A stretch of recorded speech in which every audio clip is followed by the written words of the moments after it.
Hello and welcome back, everybody, to Divulgence. I'm very excited to have William Ramsey back in the house. William, how are you, my friend?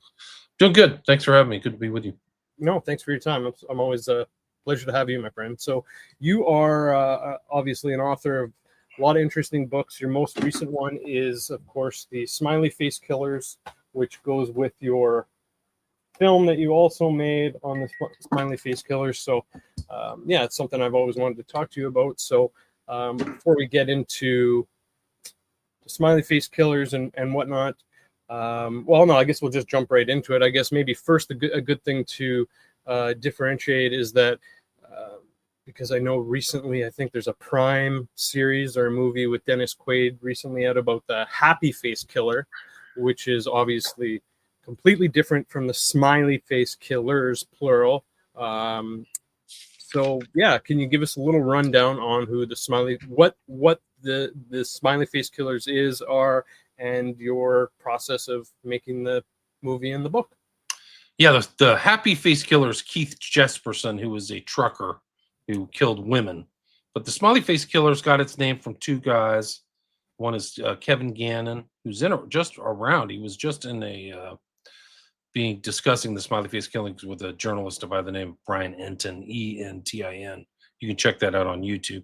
And the other one is Gilbertson, who's kind of just fell off the radar. He's not involved in this. A lot of journalists come and go in this, but it got its name from them. The reason it's got its name is because they noticed in two different locales. One was, I believe, in Wisconsin, and the other is in New York.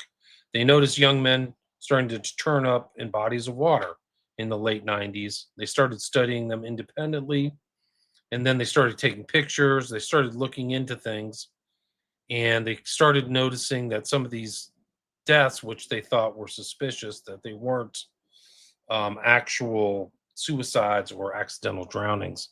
They thought there were more to the story, but they saw this spray painted picture of a smiley face near some of these. So it got this kind of phenomenon of a young man disappearing at night, always at night, later to be found missing for oftentimes days, weeks, sometimes almost a month, later to be found in a body of water. Got the name the Smiley Face Killers, and that's it. And it's kind of started. There were like earlier cases. There's been like, the mafia has dumped people in water, so it's gone back. But these specific cases kind of go all the way back to a guy by the name of Patrick McNeil. He was a Fordham University student, and he fit all the profile of this smiley face killing type person. He was a young guy. He was at a bar. He started acting strange. He left to go back to his university. Somebody was following him. Somebody was seen following him. And then he disappeared to be later found downriver in a water treatment facility. And that's kind of year zero, like late 90s, 1997, I believe. And then it's just kind of compounded and morphed in different locations and different cities over the last 25, 30-year period. And it's only grown. I've studied probably 500 cases internationally. I don't know if you know this, but I've done another movie. So I did the first movie is 2017, and then I did a follow-up in 2020 called Smiley Face Killers, The Global Slaughter Continues. I don't think I have a disc for that. Okay, I think I watched that on your website though during COVID, I believe. So yes, yeah, it's on my Patreon. People can go to my Patreon and check all that stuff out for free. If you just pay $5 a month, you can get a lot of free material too. A lot of stuff without ads. So nice. But yeah, so I've done two documentaries. The first one documentary is super long, like it's way too long, 3.5 hours. And then I just finished my book last year on the second edition. That's also way too long. It's like 400 pages of material.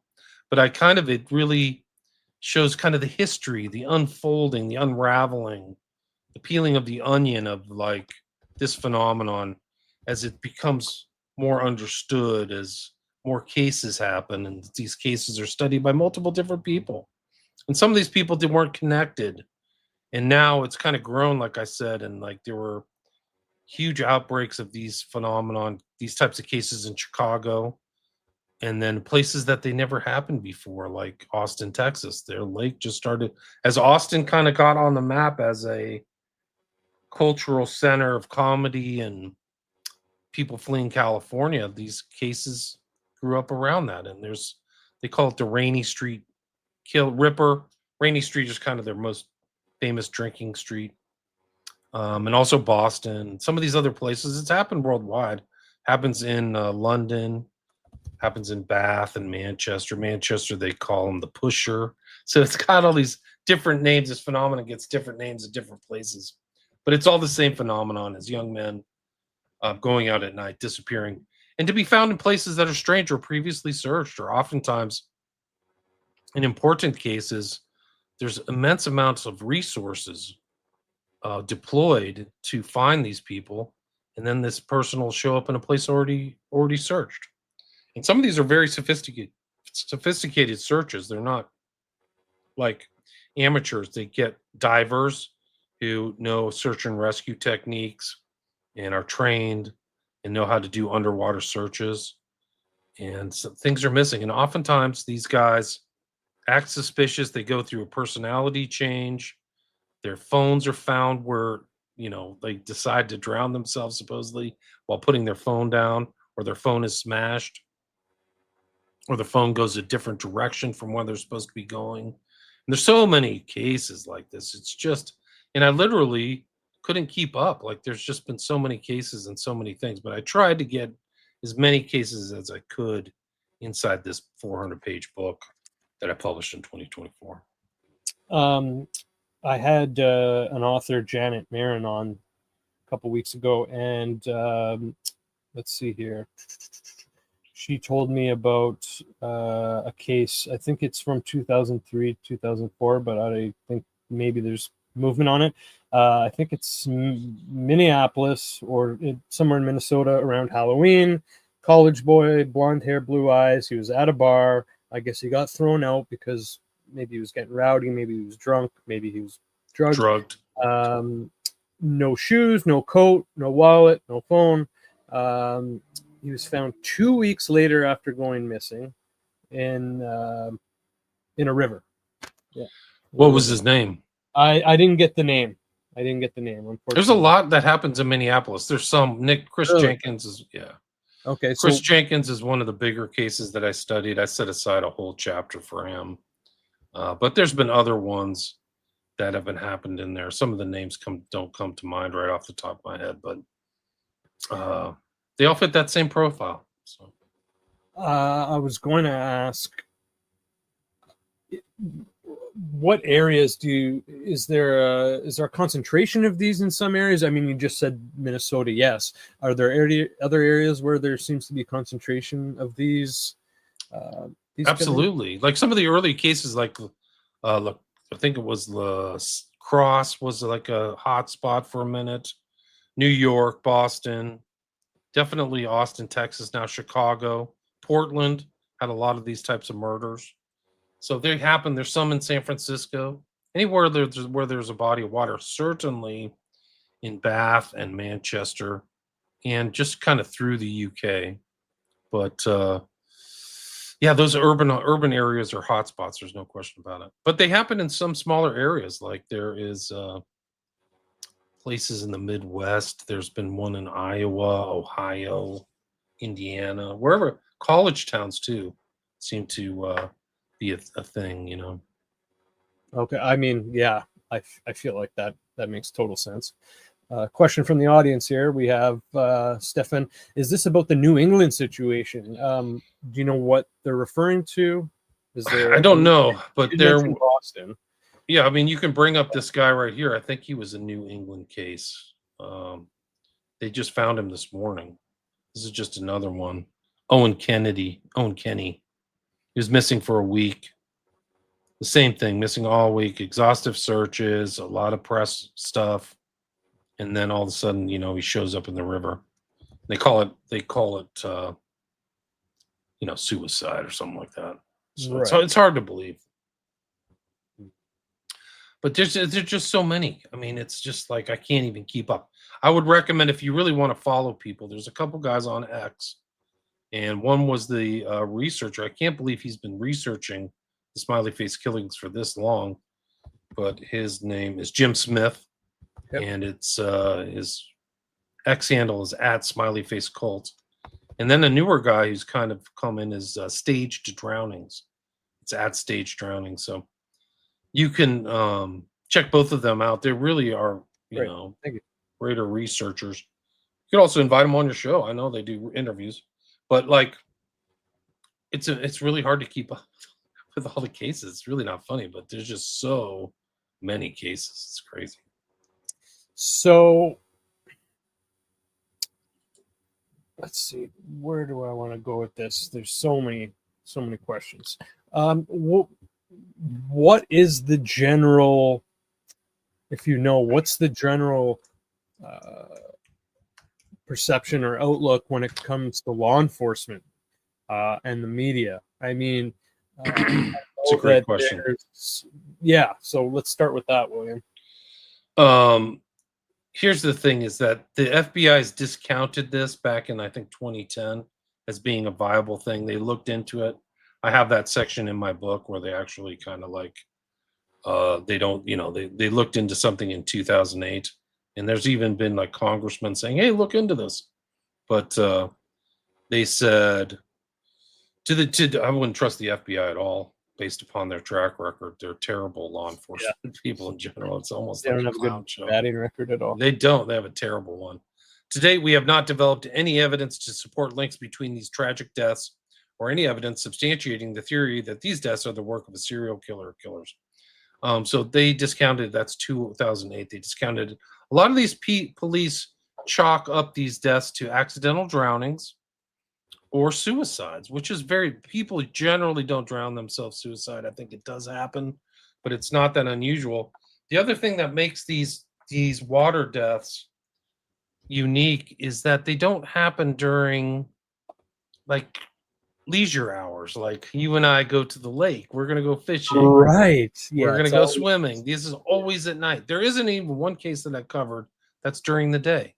And they're always in the suspect areas. So like, in all of the cases that they have in common, Jordan, is that nobody sees them go in the water. Like that, there's not even one witness to say, once that witness is established, it can't be put into the pool of accidental drownings because somebody sees it. Like, okay, I saw Bob. He had 16 drinks. He was a mess.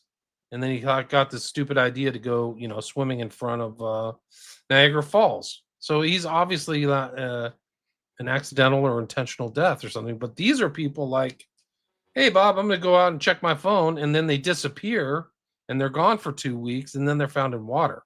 Like nobody sees these people go into water. They see them acting suspiciously. They go through personality changes. They only have one drink and start acting crazy. Right. They act out of normal. I mean, one case that comes to mind in Austin is a guy, very athletic, young guy, healthy. His name was Martinez, and he wasn't a drinker. So, like, if he went to a bar, he was that guy who didn't try to, like, two-fist alcohol. He was the one guy who had one drink just to show he was drinking, you know, but not, like, really interested in putting on a buzz or something like that. And he had one drink and started acting really strange. His brother goes down. He's acting really whacked. And then you find out like all these major cities, Nashville, LA, New York, Chicago, Austin, there's just huge drugging problems at these bars. So people are either the bartenders or the waitresses are drugging people either for kicks or because they're stealing their money or charging their credit cards or something like that. So it's really I mean, it's this. I think that the smiley face killings has to be seen alongside the epidemic of drugs and drugging that's going on at late night establishments. And I mean, excuse me, if this is, like a serial killing conspiracy of some sort, then I feel like they would definitely be taking advantage of that aspect of things of just like the case we spoke of where the guy got kicked out of the bar, or like you're talking about how their personality changes, they're likely getting drugged, and it's just something that happens, unfortunately. But it's also seems to be one of the many connections that these cases seem to have, either a small handful or a large handful of similarities and connections. So it's interesting that law enforcement is, putting out the notion that, we don't see any connections to even think that, it might be a serial killer or killers. I had one host say it was like the Jaws in Amityville, where if they said there was a serial killer, it would spook the public. So I think Okay. this is happening in the larger context of corruption in the U.S., where it's just super corrupt, and they're just covering it up for whatever reason. They don't want to look bad. They don't want to look incompetent. It's a lot easier for these guys. I mean, it's kind of like the perfect crime, because it's a lot easier for the cops to just say, hey, there's an accidental drowning. There's no murder investigation. We don't have to put resources. Poor guy went out and drowned. Case closed. Move on. And some of these guys, they have injuries, like, or they have things missing, or things are strange, or air in their lungs. There was a huge case last year about Riley Strain in Nashville, huge drugging problem, missing for 2 weeks, international news, all kinds of FBI analysts and true crime people. Where's Riley? He wandered off. A good-looking guy, fits the profile, a young, good-looking guy, and he's found 2 weeks without his phone. Like, why did he throw his phone before he tried to drown himself? And his pants are missing, and there's air in his lungs, which is not consistent with drowning. They call it a dry drowning or something like that, but it's not that common. Right. So why isn't he actually officially drowned? And why is he found in previously searched areas? They're searching for Riley Strain in that river, which is not challenging. I'm old and I could probably swim across it without much of a challenge.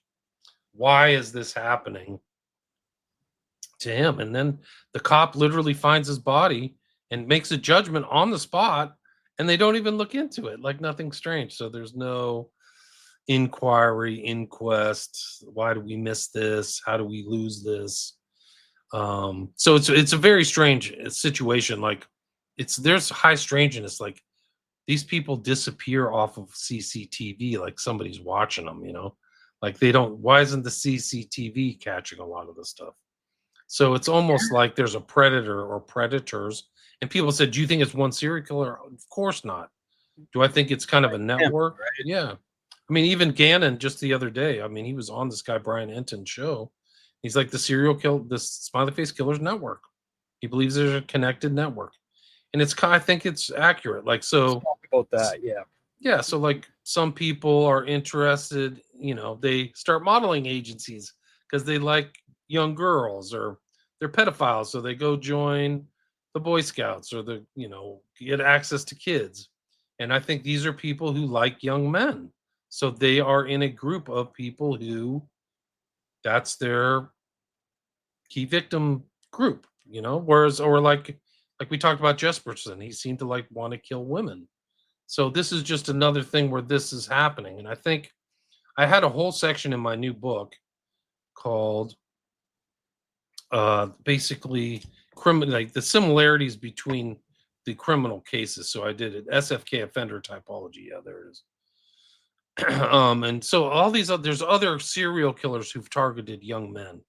And I think that they're instructive because they kind of go through the same thing. Where do they go? They go to bars. They're on gay apps, things like that. So they're in their own community and doing stuff and traveling around.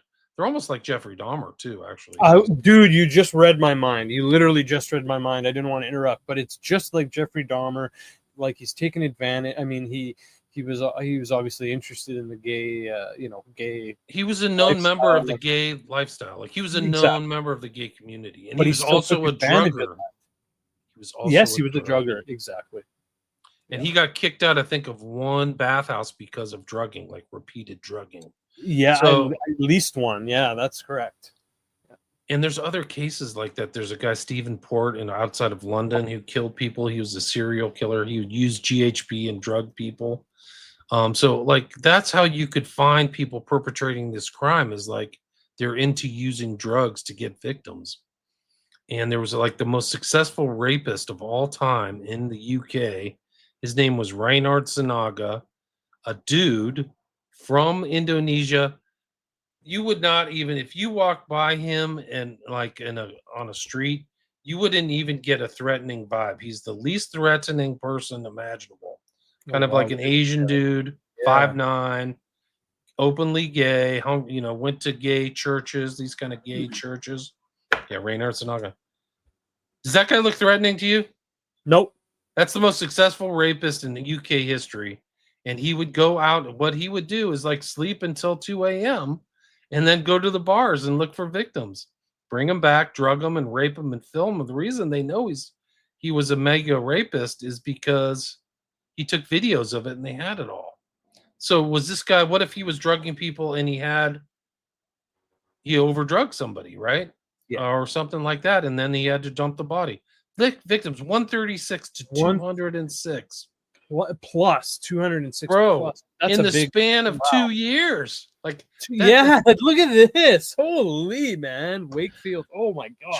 Jordan. But this is just the years that they had him That they know. Right. Exactly. Precisely. Yeah.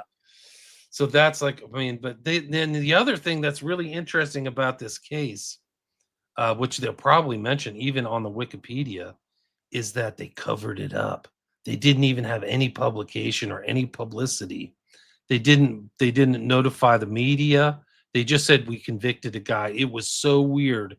There was some kind of there was some kind of weird like thing from the top where they never publicized the case.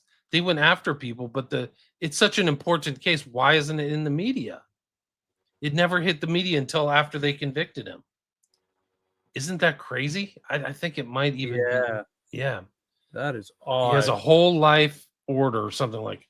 I mean, he had 150, 200, and look at all the victims of Smiley Face Killers. There's 500 victims. So like, people are out there.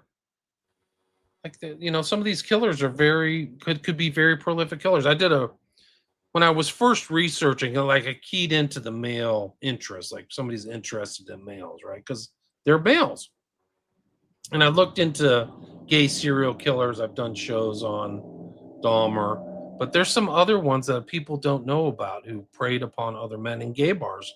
And one was a guy named Aller, who was, I think, in the Midwest, and he would move from jurisdiction to jurisdiction to kill people, and that's why he confused the cops. And there was another guy. Look up Randy Kraft for me, okay. Kraft, and he had 100 victims. Like he killed 100 people. But think about the people that he might have raped or done something who just never got busted for it. That's but right. He would, yeah. There's another guy, not looking too threatening.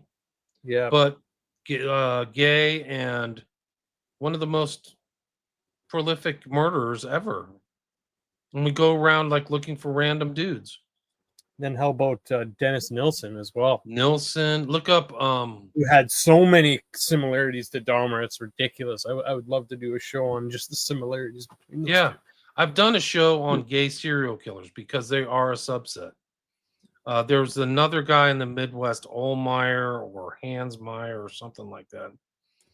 But it was close to Oler. Let me see if I can. He was like released to kill again, is what he was. But all these guys, even Kraft and stuff like that, they Oler, they thought that they weren't looking alone. They weren't working alone. Jera. Let me see.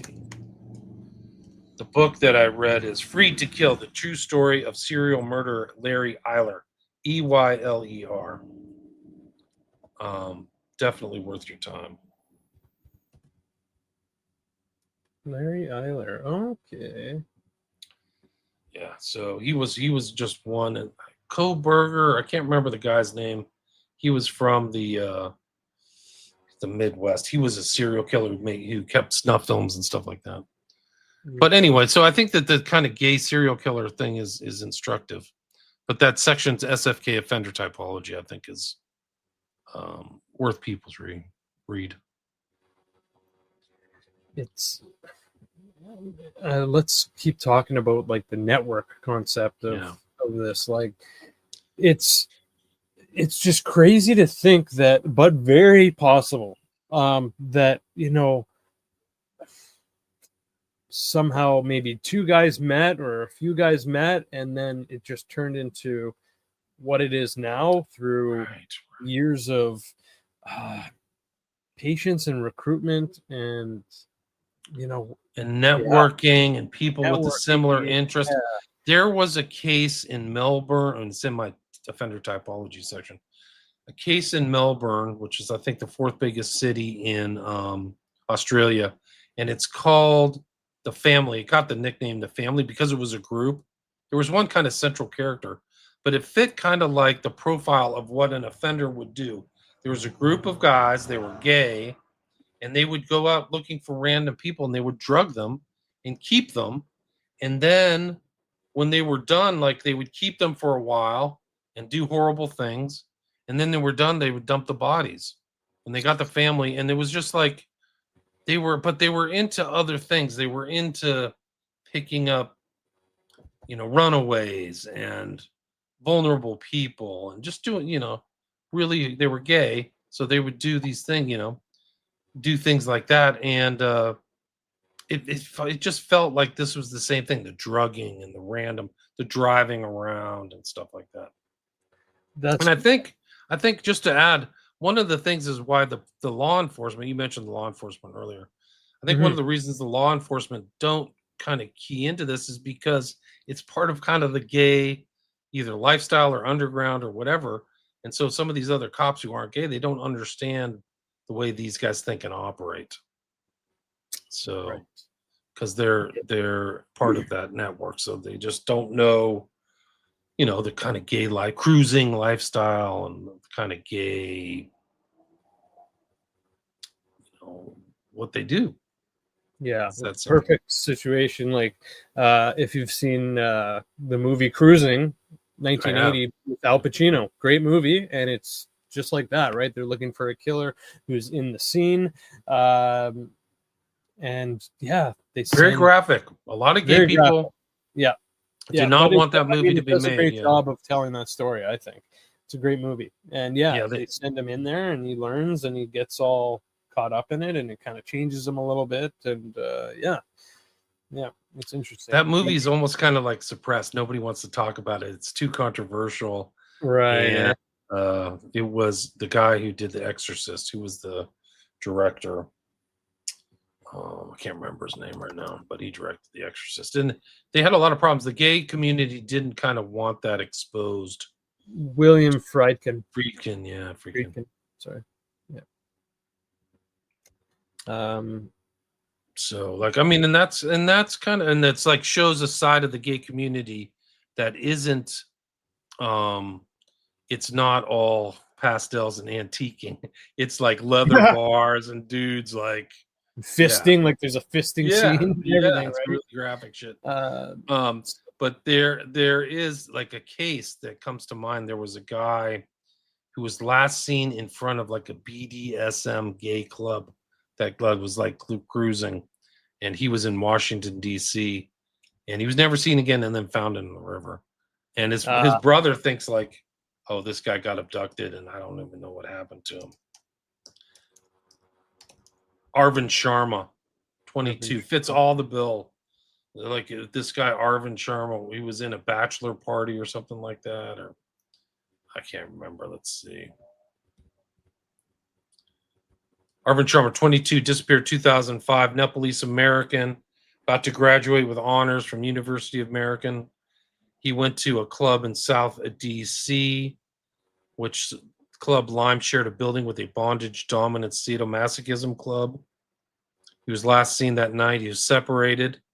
Arvind Sharma's brother Ashish said either someone slipped something into his drink and took him out the front door, or something happened at the club. He walked in on it and saw something he wasn't supposed to. there was some foul play involved. 9 days after he disappeared, the body of Arvin Sharma was found upstream from where he was last seen. Hmm. They all fit the same bill. They Yeah, all, man. That's what I'm saying. Like, for sure, you got that right. And I mean, it just goes on and on. That's kind of like the whole theme of the book is like it's the same pattern over and over. So I think it's, if you talk about a network, there's an underground culture of this heavy duty stuff. I'm not saying these people are all murderers or anything, but I think I researched for either the first or the second book, this documentary called Kink, which is like a BDSM thing, but in the technological thing. So there's a place in San Francisco where they took over this old like foundry or something like that. And they would do heavy duty porn and stream it in, and people would pay to watch it. Right. So these were all supposedly voluntary. I'm assuming voluntary, but like people would pay to watch it. So that's how they raised millions of dollars. So people all over the world would watch literal fake drownings and stuff, like torture drownings and torture, and it raised tens of millions of dollars. So the interest in this kind of stuff is out there. People have heard the notion of a red room, snuff flicks, and things like that. Like, it gets really, really dark. And something like that may be happening with some of these cases. Yeah, absolutely, very possible. I mean, the possibilities are, pretty wild in this case. It's just crazy that, I mean, do you know much about some of these? I mean, are pretty much all these cases unsolved? Is that all of these cases are not seen as murders? They are accidental. William, damn it! So they're never going to look into it. Oh, god damn it, man! That's okay. All right. So that's the whole thing. These aren't murders to them. To me, these are all suspicious drownings. I've taken cases off of my list, like in certain circumstances where the family says no way, or this wasn't suspicious at all. But like all these other ones stay on there. A lot of the giveaway is the family. The family will come in and say, this is way outside of the common behavior of my loved one. They just would not do that. They weren't heavy drinkers. They don't use hard drugs. Right. They're just not this type of person. They're totally responsible. And all of a sudden they start acting crazy and disappear and wander off and, start slurring their words, and it just doesn't add up. And I mean, some of these cases are so obviously foul play, like people disappearing for 40 days. They're found in water and they're perfectly good shape. I talked about Riley Strain earlier, and he was found in pretty good shape. He should have been, when people pass away, their bodies decay. Right. So he should have been in a state of decay. And according to my sources, he wasn't. They never mentioned that. So where is he for this period of time? Thank you. Things happen. Usually, like, there's stats. Like, if somebody falls in water, they're found within a mile of where, like 80% of the time, they're found within a mile of where they fell in the water. He wasn't. Like, these are really simple. They do so many statistics and so much research into forensics that they have drowning facts and things that happen to bodies and what temperatures, and studies have already been done. Like, for the criminal forensics and scientific forensics on all this stuff is all very well established over time. Like, it's all science. So why are these guys things happening to them outside the realm of science? So that goes into what you were also talking about how people.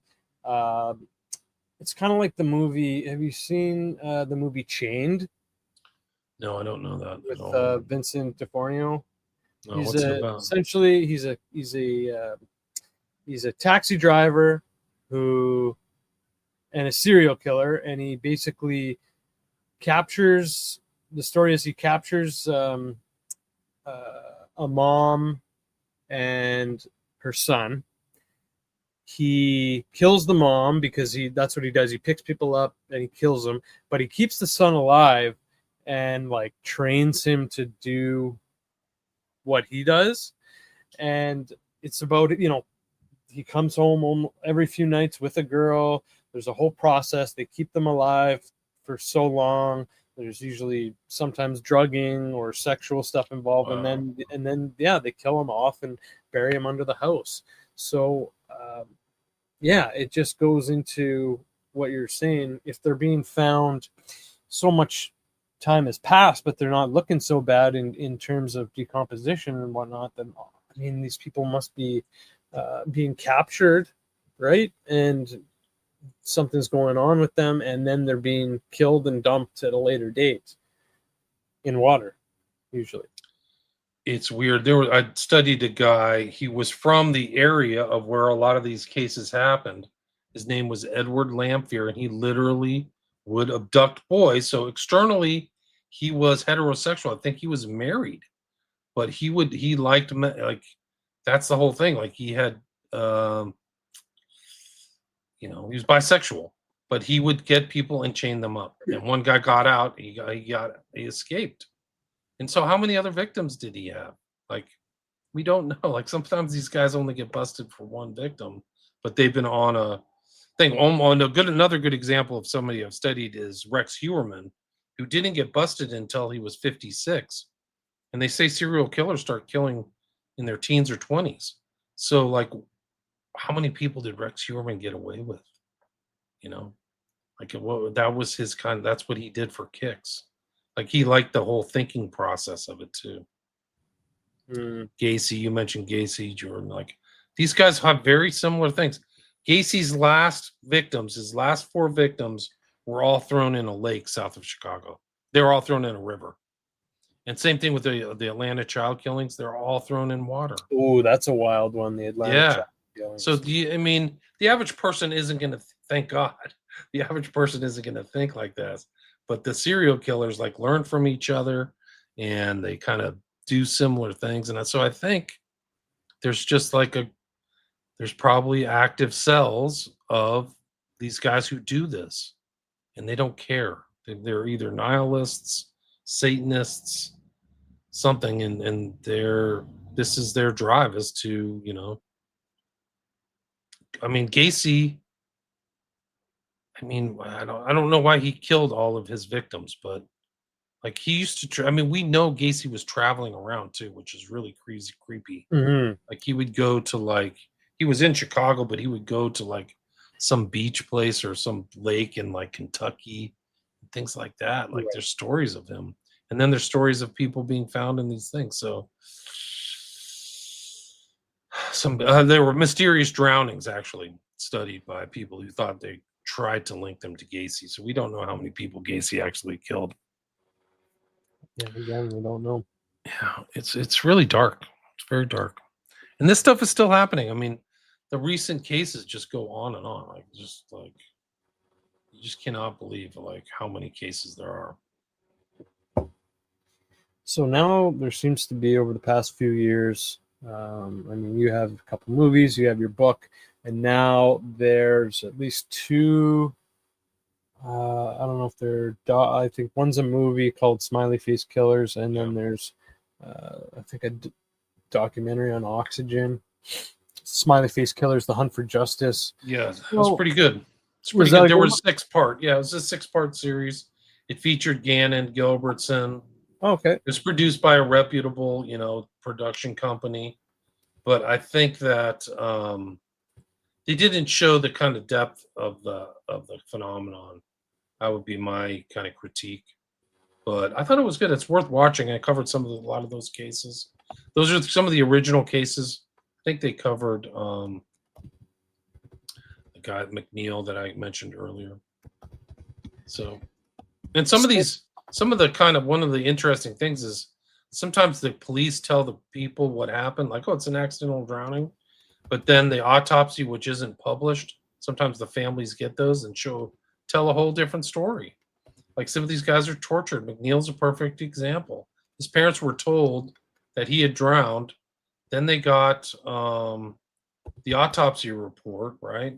And the autopsy report said that he had burns on his upper body and got hit in the head with a ball-peen hammer. Same thing, same thing happened with Dakota James, who was in Pittsburgh, and he was missing 40 days. His body was in good shape when it was found. And they're like, "Oh, it's a terrible drowning." Then the family gets the autopsy, and he has rope marks around his neck, and he has kind of like, I guess when you're being strangled, a lot of times fingernails will break and stuff because you're trying to get the rope off your neck.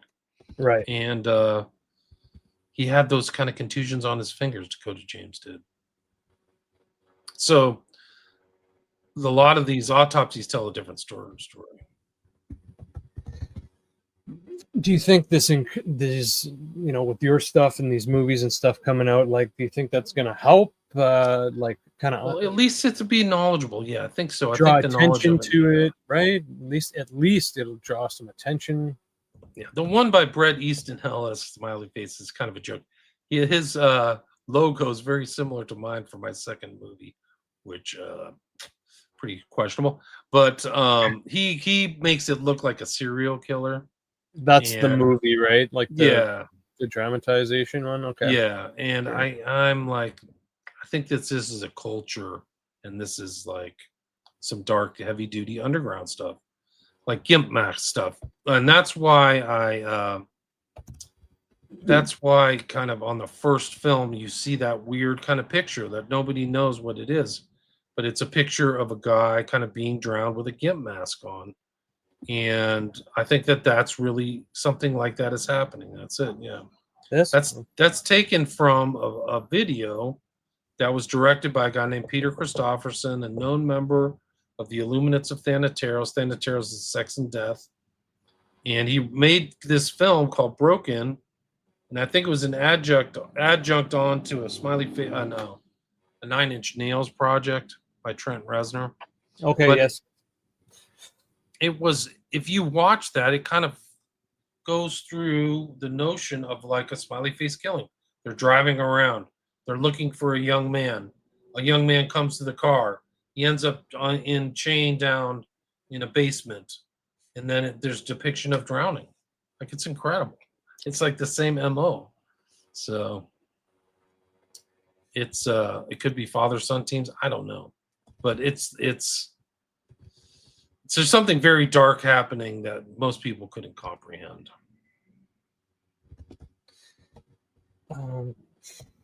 Jesus, man.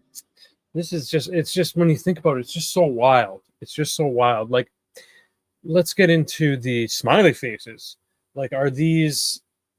This is obviously one of the other connections. It's one of the threads that makes the sweater that make them look so similar. So there's like at least one or multiple smiley faces found in the vicinity of the finding of the dead body. Is that correct? Is that how it? That's how it got its name, and so it kind of, the tradition kind of continues to this day. There's other ones that are kind of fairly recent that people have found smiley faces, but it's I don't know if it's as prevalent as what Gannon and Gilbertson found at the beginning. But and what's your thought on that? Do you think it's just a calling card? It's a tag. Okay. It's just like anybody else makes at this point, right? I don't, because there is the use of a smiley face in kind of an occult context in culture, and I have a whole chapter in my book about that, just like going through Alan Moore, and it's in Fight Club and all these other contexts where it's used as kind of like a symbol of something. Like, I'm not initiated, but it seems like I've heard other people use this symbol as like a sign of kind of like tragedy and laughter at the same time. So I've heard that like that kind of depicts what these are, is laughing at somebody else's tragedy. But there's a really interesting video by Ed Sheeran, if you can watch. It's called Bad Habit. Every time I'm at the gym, William, and they have it on the screen when I'm at the gym, sometimes every time I see it, I think of you, because I see that freaking smiley face every time. Yeah, man. Yeah. It's worse than that. It's a depiction of Order of Nine Angles ideology from beginning to end, because the sun goes down, he transforms into kind of a vampire. There's the mundanes are everywhere, and then the sun comes back up and he transforms back into himself. This is like standard 098 ideology to a T. He's a vampire bat. He's upside down on the ceiling. It's really incredible. So it is a expression of like the darkest magic, and he has very strange friends. He has a smiley face on his body, and so like these guys, some of them operate in a different way that you would never know, you know. So you could walk by somebody, like, I mean, imagine what it was like knowing Jeffrey Dahmer and you didn't know the extent of his crimes. Like he was murdering people for years, right? Like, you didn't know the extent of it until he got arrested and then like told everybody. So something like that could be happening with other people in other parts of the country, whether it's Austin or Chicago, New York, or Boston. So they could just like Ed Sheeran in that video, he kind of just blends into the normal crowd.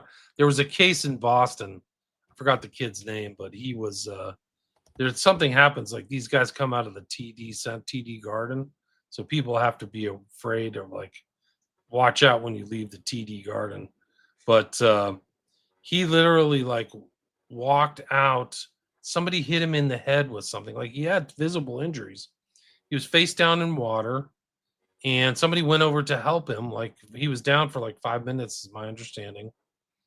But when they got there, they took a picture. There was somebody else there who was there before the guy went to save him. And they have a picture of him, but nobody looked into it. Nobody found that guy ever. So it's like there are literally moments there where they could literally have found somebody doing these crimes where they just let them slip through their hands. Wow. And when was this, William? This was 2022. Oh my God. Yeah, it's chapter 26 in the book. Injured man rescued from water near TD Garden, downtown Boston. Okay. He actually is on a podcast. You can see it. It's on episode 13. You can look it up. Episode 13, Smiley Face Survivor Speaks Out. Gotcha. Okay. Wow.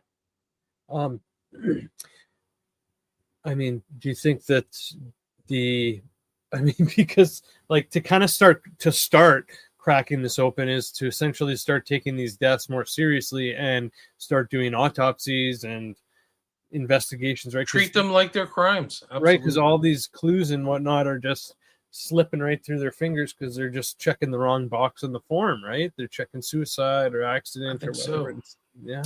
I don't think they're incentivized to really go that deep and actually feel like this is a trick crime. The interesting thing is that in other circumstances, you hear of fake suicides. You hear of fake people falling downstairs. You hear about faked other stuff. So, like, why wouldn't they think other people would fake a death in another circumstance? It's just a lot easier. The other thing is, like, some of these are so suspicious.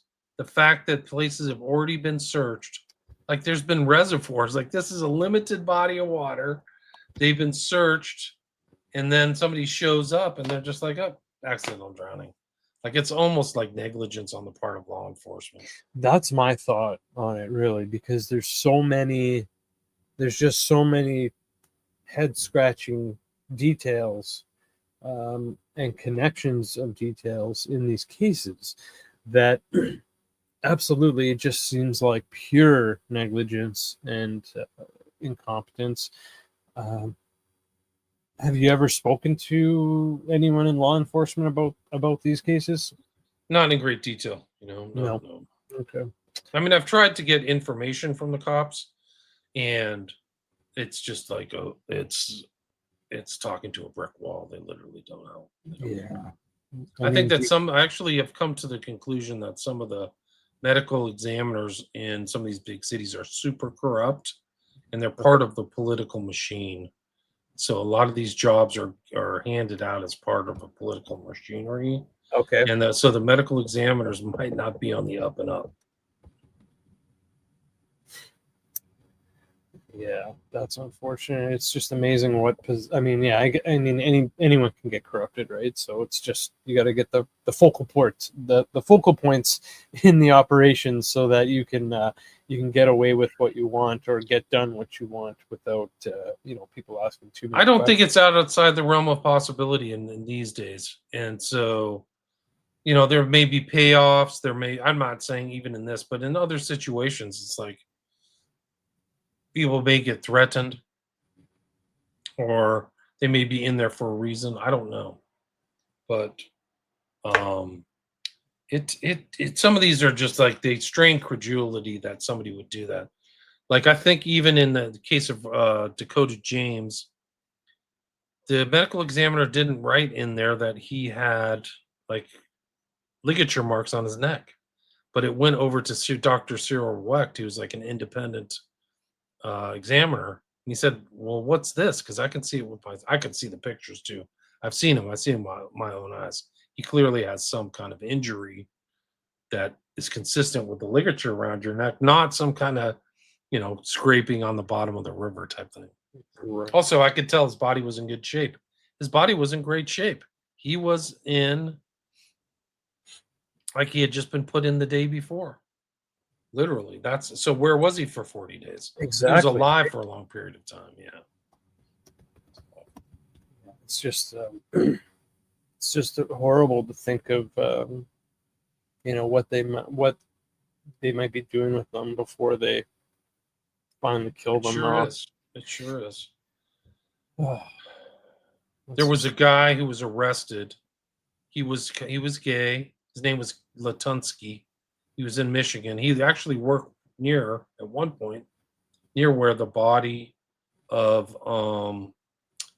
Dakota James was found, but he was a very aggressive guy. He didn't have a good he was mentally compromised. He took pills for schizophrenia or something like that. And he would date on these apps. And it's easy to remember this case because his victim was Kevin Bacon. His name was Kevin Bacon. It wasn't okay. the actor Kevin Bacon, Right. but he was on a dating app and he went to his house. And this guy Latunsky had a dungeon downstairs and he killed the guy in his dungeon for whatever reason. And he ate his testicles. And Wow. then the police came and he's just out of his mind. And you just wonder, okay, you got busted, you got put in jail for this. What other dark stuff have you done? What else have you been up to? He's Right. very kind of occulted. He was in the leather world. He hated Christians. He was there. Like a social media showed that he like didn't like everybody was evangelical and they're all bad. So like you can kind of see this kind of personality similarities between some of these killers. There are a lot of them are in the same stuff, leather, on gay apps, and just like very, very different than like a kind of standard cultural interpersonal relationships. Right. Wonder. Yeah. Wonder what that. I mean, that's obviously some deep, deeper Yeah, no, it's pretty psychological stuff. But I mean, yeah. I wonder what's going on there with what's that. making them tick. It was Yeah. interesting. I did a show of I talked about that broken thing. And then I heard on Rogan, was talking to Tim Dillon, and they're like, "Yeah, I do think there's a serial killer in Austin because Rogan lives there now." And Yeah. they were using the word broken. Somebody's very broken to do this, and it's interesting because it just the concept kind of overlaps with the documentary that I did in 2017 based on Broken with that picture. So Okay. I think that there's people out there who are very broken for whatever reason. I don't know. Latunsky's a strange character. There's been a couple documentaries about him, but like formerly married, then got into like the gay lifestyle, like has 4 kids, got into the gay lifestyle, and just decided to kill some kid named Kevin Bacon, and I think he was into the occult too, if I remember correctly. I'd have to go back there and look at that. Which is something that comes up Right. It's a common denominator. Yeah. No question.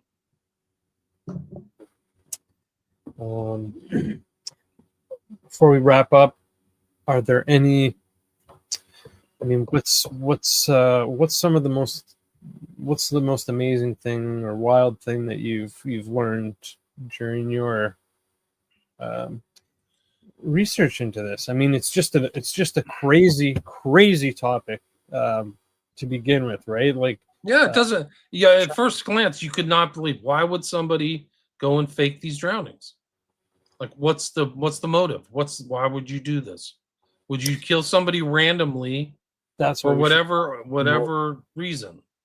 And the answer is complex. It's that you're broken, you're strange, not you're not within the parameters of conventional society. One of the strangest things I have is researching this case could have broken the entire Smiley Face Killers case. Is the case of Scarlett Blake, in which I write about in my book, in Oxford, where this person literally went out with a mask and stalked somebody to kill them and drown them in a smiley face killing kind of thing. Like, he literally did that. He didn't get caught, so he committed the perfect crime. This person, his victim was Jorge Serrano.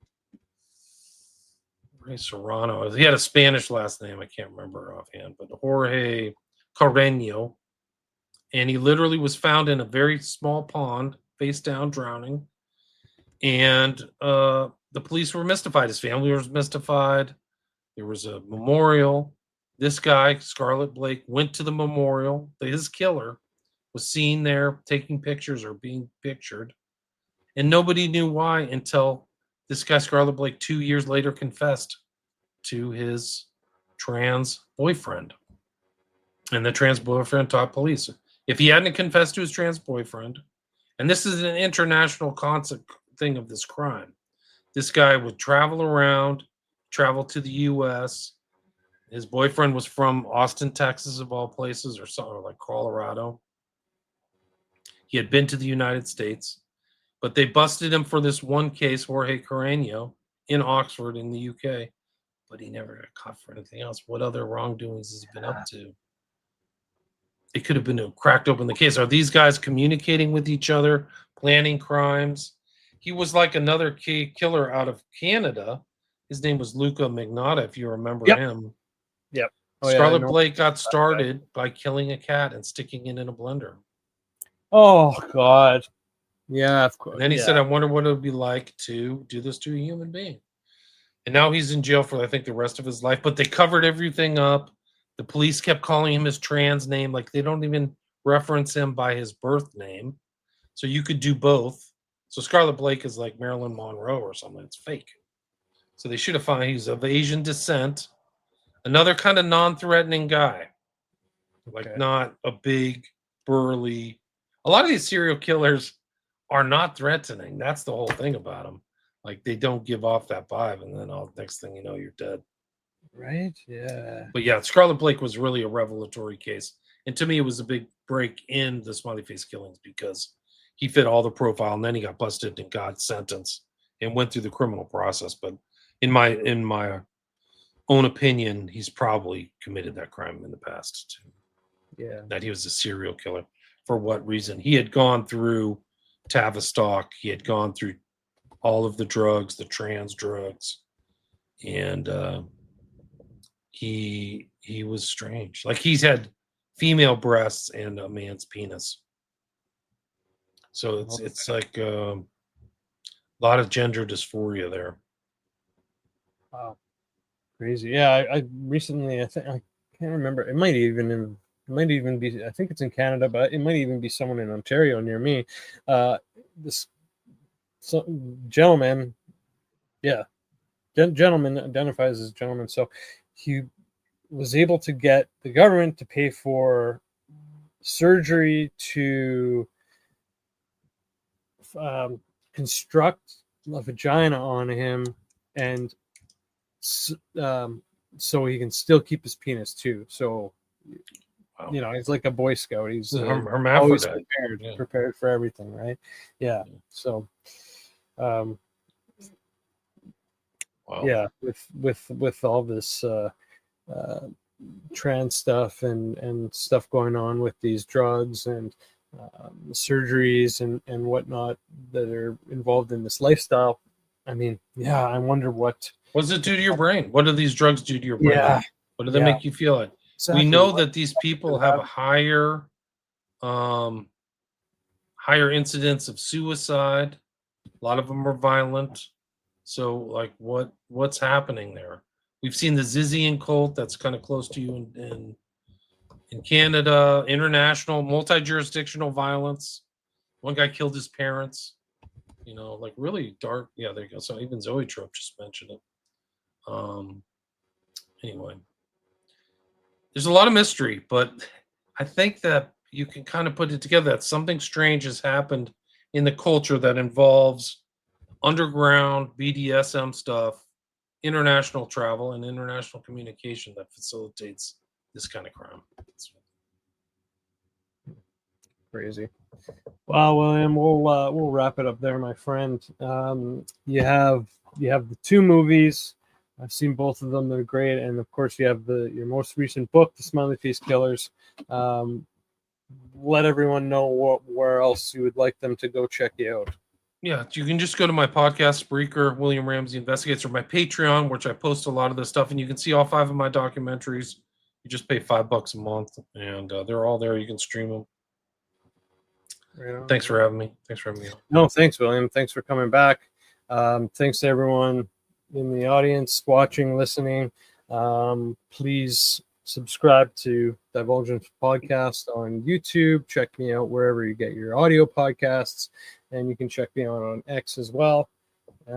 Yeah, so take care of yourself, William, and hope to see you again soon. And yeah, Likewise.